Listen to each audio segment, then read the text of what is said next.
little hand says it's time to rock and roll. Everybody freeze! Everybody move! Keep your hands up and your eyes down! I'll tell her, back away from the cars, hands on your heads now!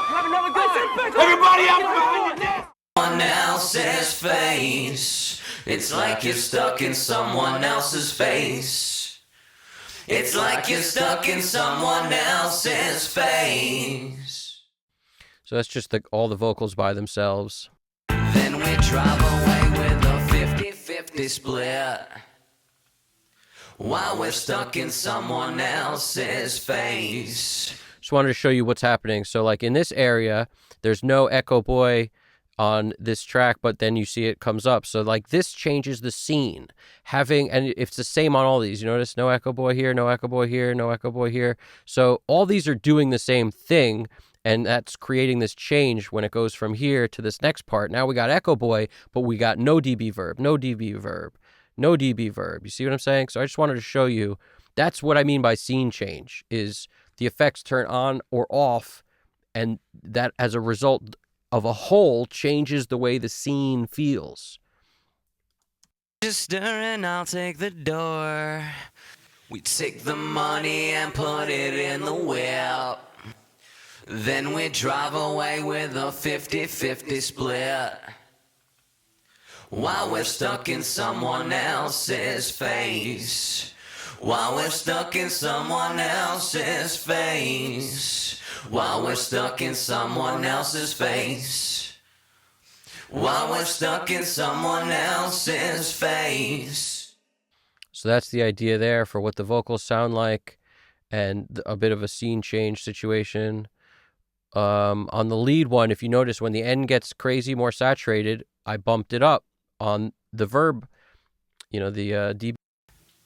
Thought I would, but I haven't discovered what I found in you in another. Now I just mute that. Listen to. Thought I would, but I haven't discovered. So as soon as I put this back in the track, you'll notice you don't sense that thing gets louder, but it fills the space. Thought I would, but I haven't discovered what I found in you in another. It's like you're stuck in someone else's face. It's like you're stuck in someone else's face. It's like you're stuck in someone else's face. It's like you're stuck in someone else's face.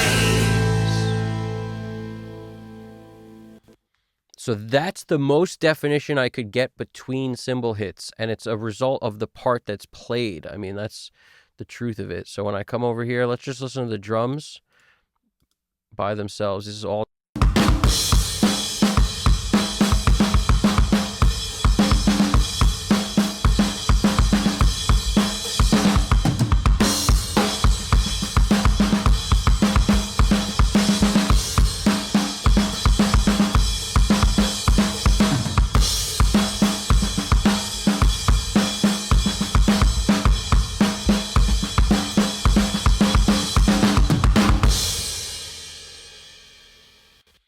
Now, no samples on these drums. So this is what I was able to achieve with no samples at all on the drums. The two overheads might have been the Octava MK219s, if I'm not mistaken, because I had two of those. That was like my first two, large diaphragm condensers I used for overheads, essentially. And that was all, most likely it's those, if I'm not mistaken, around this time. So that and a 58 on the snare, or a 57, because I don't even think I owned a 57 at the time. It might have just been a 58. And on the kick, most likely the D112. I actually borrowed a D112 to record that for this drum set way back when.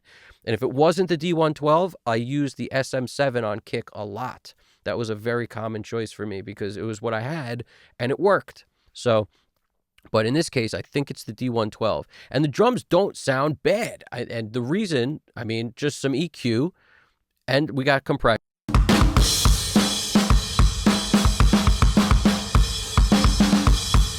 So this is the kick. We got the SSL 4KG. Now, if you notice, 4KB is off, 4KE is off because I audition the different ones because they all have a little bit of a different flavor.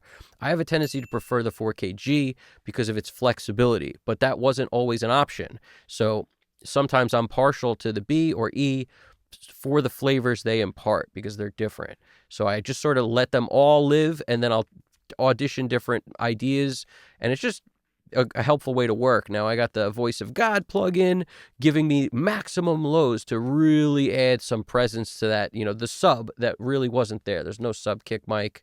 There's one mic on the kick, which was like really close to the head. I don't believe it was inside it, but it was very close to it. And the reason like you need a sub added to it usually is because you didn't, have the mic set up to be able to capture sub kick frequencies very well, either because you focused on the beater head or whatever. But in my case, that Voice of God plugin does a lot when I use it on the kick mic.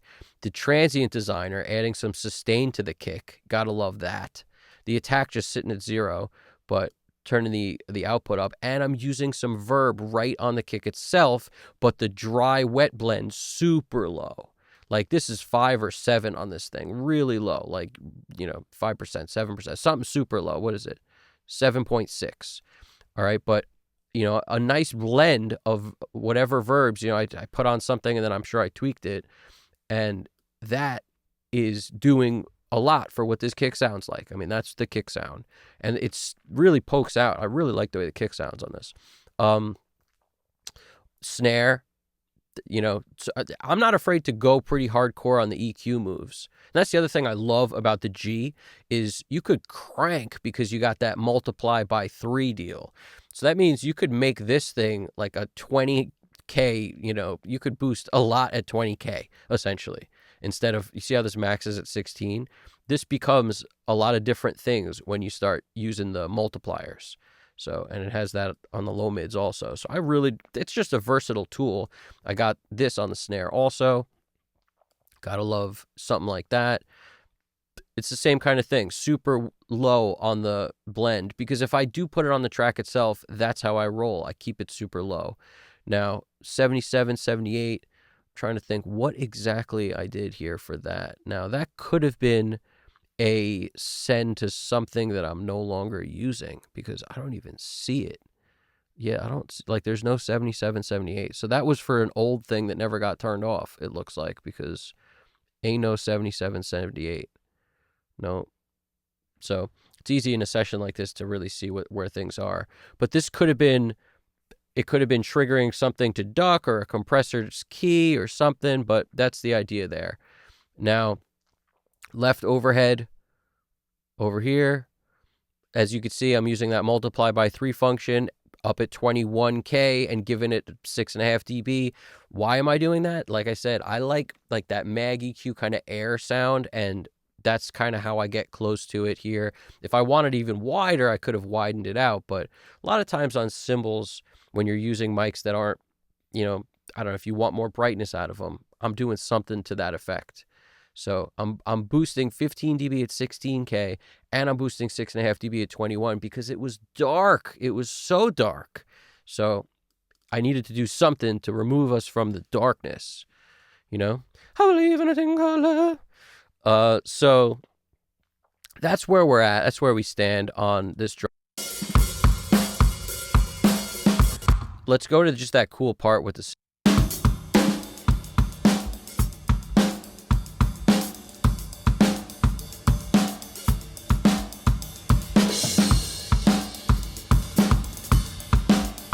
So that right there should show you what I mean. I could turn it up because it was quiet. So always, if you can, err on the side of playing quieter, because you could always turn stuff up when you want to make it sound great. But as soon as you make it where now there's a constant whoosh, there's nothing you could do. It's just becomes a real disaster. So that's cymbal choice thing too. So next time you're thinking about what cymbal to buy if you're a drummer, keep this in mind. How big is the room you're in? Do you need that cymbal to decay quickly? Because if you do, don't use those giant thicks. So this is the bass sound.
just love the way that bass sound. And the reason is it's a different EQ on each of these mics to kind of get a little bit of a different thing happening. A little bit of bottom roll off. Notice the top roll off, 7.63 and up, gone. And this kind of a flavor, like boosting a ton at 560 hertz, 22 dB at 560 hertz. Nothing else happening, no dynamics. So the reason I use dynamics on LA2A is because it gives it a particular sound, even if I am only doing a little bit, 1, 2, 3 dB gain reduction. Same thing here. If you notice, all the gain reduction meters are pretty much doing the same thing. And over here on this track, so on one of the mics, I'm 2.85K cranked 15.5 dB. I'm also cranked at the same 560. So I'm really focusing on that nose at 560, but I'm also giving top end in one of the mics, and in this one, it's just the 560 thing happening. And then in this one, so this middle one is getting 1.77, so a slightly different frequency depending on, because each mic profile is slightly different. So I'm never scared of pulling one mic out of phase with the other because of the whatever. I got auto align solving my phase issues between the mics, so I didn't have to sit there and dial it in. Very helpful, quick tool to get the phase locked in. But then I'm doing a lot to just sort of, this mic 1.77K needed 20 dB, so I gave it to it. Now, if you notice, every once in a while, a red light turns on. It's rare. It's not sitting there. It's only when some crazy thing happens, because on the way in, there was no compression. That's why the bass signal is all over the place. It's not that nice, warm, juicy stuff. It's all over because I use no compression at all on the way in. It's just recorded through the Allen and Heath mic pre, essentially. It's all it was really. Maybe there was some EQ on it. On each channel of the 3 mics that were, one of these is probably a DI, but maybe not. Around this time, I would often just put 3 mics up and no DI.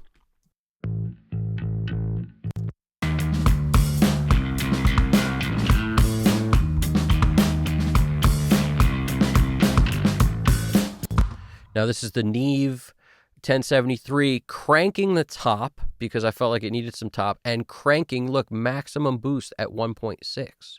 So that definition of the bass comes largely from using this after all those are together. So I've got EQ happening here in a way that I like, and then I needed this to give me more.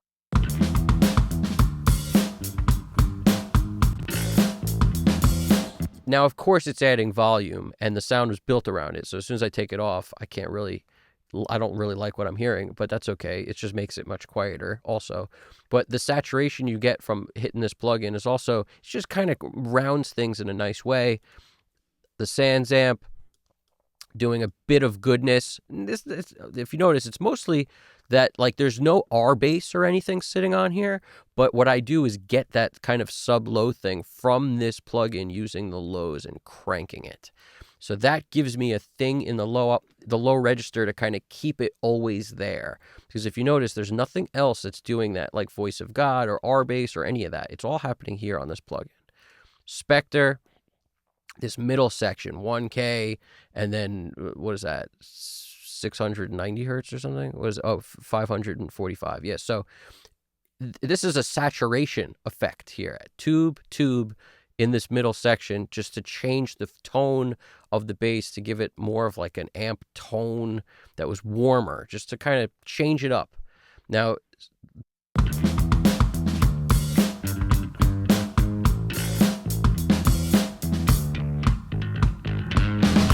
so I'm hitting it a little more delicately on the tracks themselves in terms of this compression, but on this thing, I'm really giving 3 dB roughly all the time. That's the all mics combined. And then the 1176, just keeping the red light off this thing right here.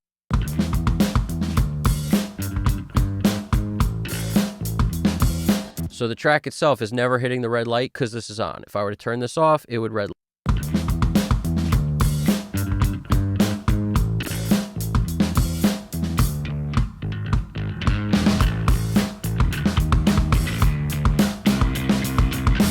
Now in this case, because the compression flavor is all happening here, I felt the release should be as fast as possible, and the attack felt nice just right around here. Now, if the red light was still turning on, even though I've lowered the output, I would take the attack and probably make it a bit faster, just to kind of cut off if there was really crazy peaks still escaping the LA2A. That's what I would do. Something like that. Now, it might work, it might not. I might also just consider taking the output down a little, but those are really the way I think about it. Maybe take the ratio up to 20-1 and get it to barely move the needle. But in this case, this was sounding good, so I left it. This bass tone is reminiscent to me of like that nice dirty bass tone. It sounds really good without the guitars too. It just sounds good by itself. But listen to the parts. So in terms of dynamics, listen how it starts.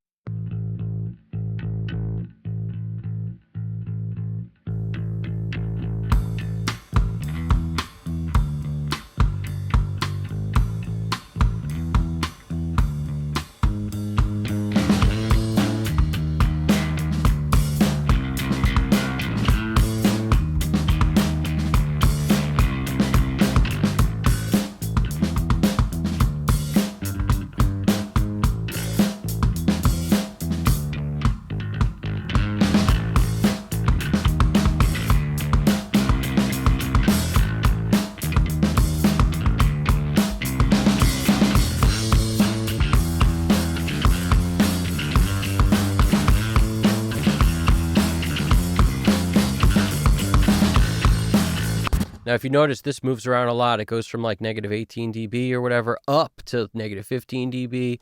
You know, it's 15.9, 16.3, 15.6. It's moving. That movement gives it life. Like without that, we are not in as good of a position. There's no question. Let's throw the guitars in there too.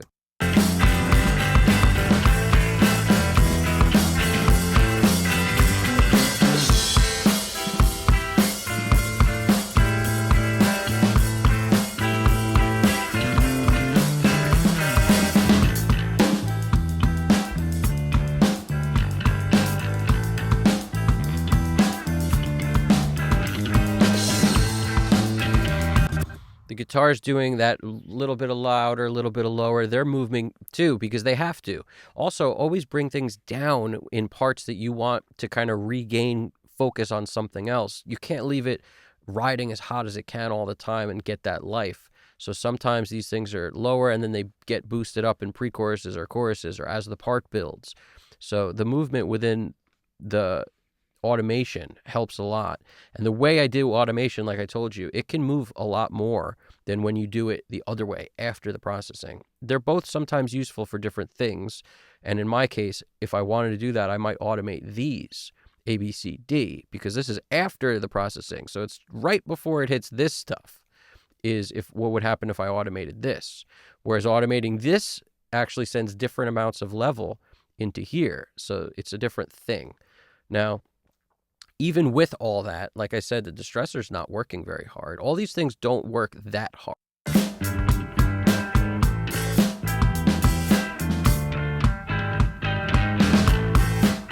See, look at the gain reduction, barely moving. So in other words, there could be something happening, but there's not a ton of compression of all the guitars together because that would start to sound like a swampy, muddy mess also.